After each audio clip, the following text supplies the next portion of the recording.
समाज की सेवा के मूल्यों को बढ़ावा देता था।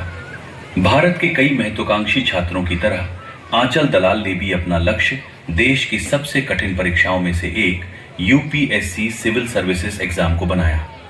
हर साल लाखों उम्मीदवार इस परीक्षा की तैयारी करते हैं, लेकिन उनमें आदिवासी समाजालाही रायगड जिल्ह्याच्या प्रगतीच्या मुख्य प्रवाहात आणण्यासाठी रायगड जिल्हा पोलीस दलाने सामाजिक पुढाकार घेतला असून कर्जत तालुक्यातील मानगाववाडी येथील अनुदानित आदिवासी आश्रमशाळेत जिल्हा पोलीस अधीक्षक आचल दलाल यांच्या संकल्पनेतून भरोसा प्रेरणा उपक्रम राबवण्यात आलाय।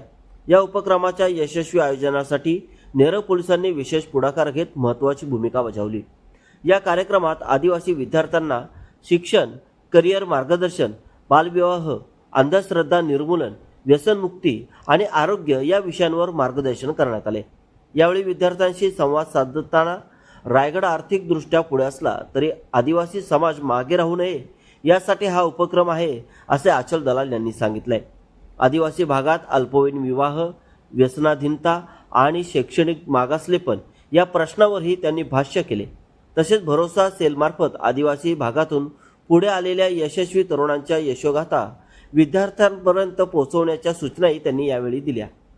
कार्यक्रमात विद्यार्थिनी नम्रता ठोंबरे हिने इंग्रजी भाषेत प्रभावी सादरीकरण केले, तर विद्यार्थी विकास हिंदोळा याने पोस्टमनच्या भूमिकेतून पत्रवाचन सादर केले। यावेळी दर आठवड्याला मोफत मेडिकल कॅम्प राबवण्यात येणार असल्याची घोषणा यावेळी करण्यात आली आहे। तसेच लाईट ऑफ लाईफ ट्रस्ट यांच्या माध्यमातून विद्यार्थ्यांना टूथपेस्ट आणि ब्रशचे वाटप करण्यात आले।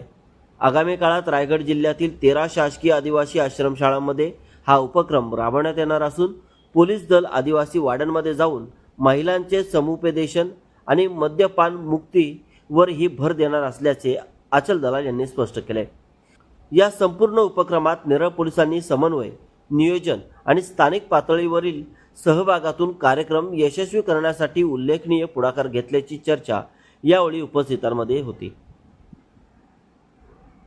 रायगड पोलिसांनी राबवलेला होता आदिवासी मुलांसाठी त्याचा एक तिसरा आज सेशन आहे।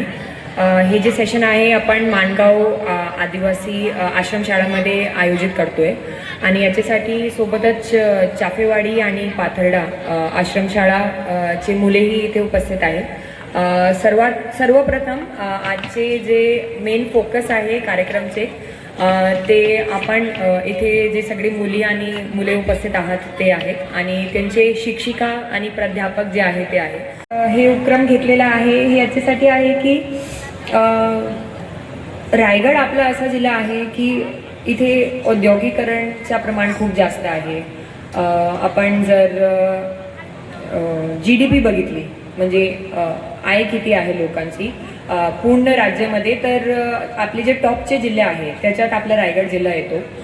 पण कुठेतरी त्याच्यात एक आपला आदिवासी जे वर्ग आहे, आदिवासी समाज आहे, तर माझे जे काही महिने जे जिल्ह्यात काम करत असताना झालेले आहे तर असं जाणवलं की आदिवासी समाज त्या प्रगतीतून बरेपैकी विभक्त राहिलेला आहे किंवा ज्या पद्धतीने आदिवासी समाजापर्यंत ह्या प्रगतीचा रिझल्ट पोचला पाहिजे होता तर पोचलेला नाही आहे।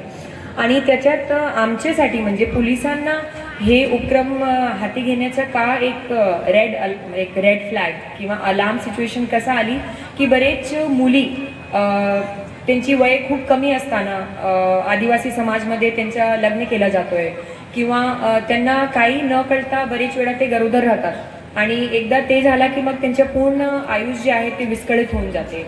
बरेच आदिवासी मुले आहेत जे की हे एक वैशिष्ट्य आहे आदिवासी समाजचं की जर कुठला आदिवासी समाजचा मुलगा खूप पुढे गेलेला आहे किंवा शिक्षण केलेलं आहे त्याच्यात खरोखरी एक जिद्द असेल, कारण आजही आदिवासी समाजमध्ये बरेच पालकांमध्ये पण व्यसनाचं प्रमाण खूप जास्त आहे।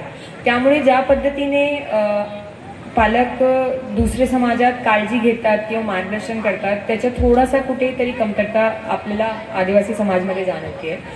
त्यामुळे आपण हे एक प्रयत्न केलेला आहे की जे आदिवासी समाजाचे मुले आहेत ते कुठेही मागे राहू नये आणि त्यासाठी एक महत्त्वाचं आहे की याच शाळामध्ये म्हणजे हे जे 3 शाळा आहे आपली मानगाववाडी, चाफेवाडी आणि पाथर्डा, या शाळामध्ये शिकलेले काही मुले आहेत जे आपण आपले आजचे मेन सरकार मूर्ती आहे ज्यांनी आयुष्यात आपलं एक वेगळा व्यक्तिमत्व घडवलेला आहे, जसं श्री डॉक्टर विशाल केवारे आहे जे की वैद्यकीय अधिकारी आहे, रमा भगत आहे जे की ITI ऑपरेटर आहे पनवेलमध्ये, नयन वाघ आहे MPSC त्यांनी क्लिअर केलेला आहे 2024मध्ये, ॲडव्होकेट रवीना थोराड आहे, जयवंत पारधी आहे आणि आपले 2 पोलिसही प्रतिनिधी आहे निलेश आणि शर्मिला, जे की आदिवासी समाजाचे आहे आणि त्यांनी एक जिद्द जी होती त्यांच्या मनात त्यांनी जाऊ दिली नाही आणि अभ्यास करत राहिले, शिक्षण त्यांनी घेतला आणि आपलं एक वेगळं व्यक्तिमत्व उपस्थित केलेलं आहे.